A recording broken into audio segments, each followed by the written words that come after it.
Shalom. Biblia inasema kitabu cha Ayubu 14 ule mstari wa 7 na wa 9 kwamba yako matumaini kwa mti uliokatwa, kwa harufu ya maji ukachipuka tena. Amen.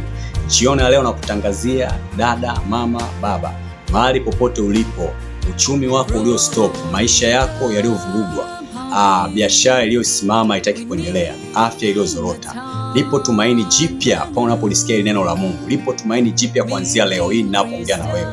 Neema ya Mungu ikafungue maisha yako. Neema ya Bwana ikaachilie kibali juu ya maisha yako. Katika biashara yako Mungu akaachilie kibali. Katika kazi yako Mungu akaachilie kibali. Katika ndoa yako Mungu akaachilie kibali. Katika afya yako Mungu akaachilie kibali. Ninaomba kupitia jina la Yesu Kristo, Mungu aliye hai, jioni ya leo usibaki kama ulivyo, bali tumaini jipya likazaliwe kuanzia sasa katika jina la Yesu Kristo, Mungu aliye hai. Pokea muujiza wako, pokea kibali chako. Amen.